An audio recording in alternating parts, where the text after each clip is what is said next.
Friends, నేను మీ Jio number 46 ఆకాష్ని. ఇప్పుడు తెలంగాణలో గ్రాడ్యుయేషన్ ఎమ్మెల్సీ ఎలక్షన్ జరుగుతుంది. జియో నెంబర్ 46 బాధితుల్ని నమ్మించి గొంతు కోసిన తీన్మార్ మల్లన్నకి సీట్ ఇవ్వడం అనేది జియో నెంబర్ 46 విద్యార్థులందరూ ముక్త కంఠంతో దీన్ని ఖండిస్తున్నారు.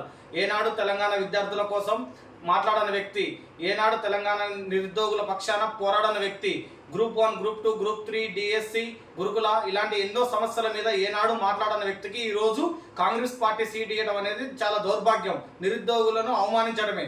ఏనాడైనా నిరుద్యోగుల పక్షాన మాట్లాడా?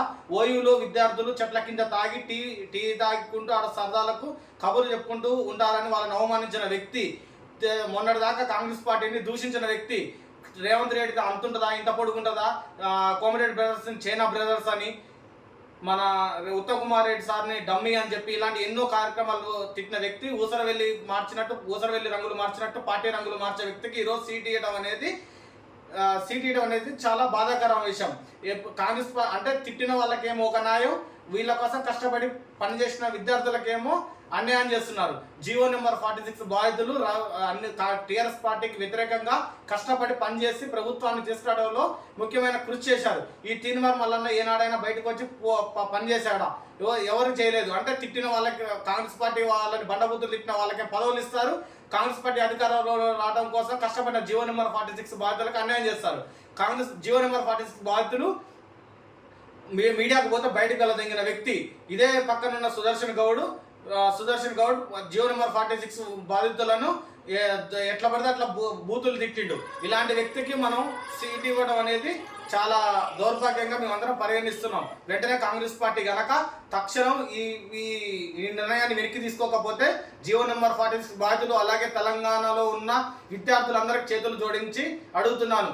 ఇది మన తెలంగాణ విద్యార్థులందరూ ఏకం కావాల్సిన సమయం ఆసన్నమైంది. దయచేసి ప్రతి ఒక్కరూ కూడా మన కోసం ఎవరైతే ప్రశ్నిస్తారో, మన కోసం కష్టకాలంలో నిరుద్యోగుల తరఫున గొంతుగా ఎవరైతే ఉన్నారో వాళ్ళందరూ మనం ఓటేసి గెలిపించే బాధ్యత ఉన్నది. తెలంగాణ నిరుద్యోగులు తలుచుకుంటే ఏమవుతుందో బీఆర్ఎస్ ప్రభుత్వానికి చూపెట్టినాం. అలాగే నిరుద్యోగులు అవమానించమరిచి ఊసరవెల్లి లాంటి రంగులు మార్చి ఈ తీన్మార్ మల్లని కనుక ఓడగొట్టకపోతే, ఒకప్పుడు రబ్బర్ చెప్పులు 10 రూపాయల ఛాయ్ కడుక్కున్న వ్యక్తి ఈరోజు ఫార్చునర్ కార్లో, ఇన్నోవా కార్లలో ఒక సైన్యాన్ని మెయింటైన్ చేస్తుంటే ఆ డబ్బులను ఎక్కడి? ఎంతమంది ఏ రోజైనా నిరుద్యోగుల పక్షాన్ని ఒక్కరోజైనా మాట్లాడా? దయచేసి నిరుద్యోగులారా ఆలోచించండి. ఉస్మానియా గడ్డ అమరవీరులారా ఆలోచించండి. తెలంగాణ నిరుద్యోగులను ఏ రోజు సపోర్ట్ చేయకుండా మాట్లాడని వ్యక్తి ఈరోజు గ్రాడ్యుయేషన్లలో ఎలక్షన్లు వస్తున్నాయంటే ఓన్లీ కాంగ్రెస్ పార్టీని బ్లాక్ మెయిల్ చేసి సీట్ సంపాదించుకున్న వ్యక్తి కనుక ఈరోజు మన పట్టం కడితే ఒక ఏ నోటిఫికేషన్లో ఏ జీవోలు ఉంటాయో తెలియదు. అలాంటి వ్యక్తి కనుక మన సంబంధం, అలాంటి వ్యక్తి కనుక మనం ఇచ్చినట్లయితే మనకు ఏ న్యాయం జరగదు. దయచేసి నిరుద్యోగుల పక్షాన్ని ఎవరైతే కొట్లాడతారో వాళ్ళకి సపోర్ట్ చేసి తెలంగాణ నిరుద్యోగుల పవర్ చూపించవలసిందిగా విజ్ఞప్తి చేస్తూ మీ ఆకాష్.